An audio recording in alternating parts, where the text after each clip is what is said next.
জানেন দিঘা? ছোট ভাই, তুমি কি আমাদের এলাকায় বেড়াতে আসছো নাকি? জি ভাই, আপনাদের এলাকাটা তো অনেক সুন্দর, কিন্তু ভাই আপনাদের এলাকার পরিবেশটা তো ভালো না। কেন? ওইদিকে তাকান। এই তোমরা এখানে কি করতেছো? কি করতেছি মানে? আপনি দেখতেছেন না কি করতেছি? তোমরা তো ওপেনে মাদক সেবন করে এলাকার পরিবেশ এবং যুব সমাজ নষ্ট করে দিতেছো।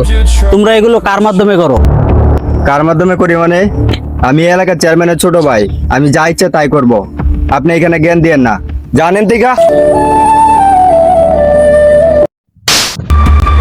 বেয়াদব, তোর কত বড় সাহস, তুই আমার গায়ে হাত দিয়েছিস? তুই চেয়ারম্যানের ছোট ভাই না? আয় তোর ভাইয়ের কাছে তোরে নিয়ে যাও ভাই। চেয়ারম্যান সাহেব কোথায়? আপনি বাড়িতে আছেন নাকি? একটু বাইরে আসেন। জি ভাই, আমি তো বাড়িতে। আসেন ভাই, একটু বসে কথা বলি, আসেন। কি সমস্যা বলেন? ওরা কি আপনার ছোট ভাই? জি, ওরা আমার ছোট ভাই। কি সমস্যা বল? আমি রাস্তা দিয়ে যাওয়ার সময় দেখি ওরা রাস্তায় বসে ওপেনে মাদক সেবন করতেছে। আমি প্রতিবাদ করাই আপনার ছোট ভাই আমার গায়ে হাত দিয়েছে।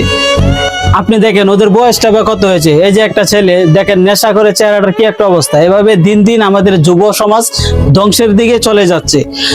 আমরা চাই প্রত্যেকের জায়গা থেকে এভাবে মাদকের বিরুদ্ধে দাঁড়াবেন। চেয়ারম্যান সাহেব, আপনি কিছু বলেন। ভাই, আপনি অনেক ভালো কাজ করেছেন। আমিও চাই আমাদের এলাকার মাদক মুক্ত থাকুক। তারা আমার ভাই বলে আমি ছাড় দিব না, তাদেরকে আমি আইনের হাতে তুলে দিব। আর আপনারা যেখানে মাদক দেখবেন, মাদকের বিরুদ্ধে প্রতিবাদ করবেন।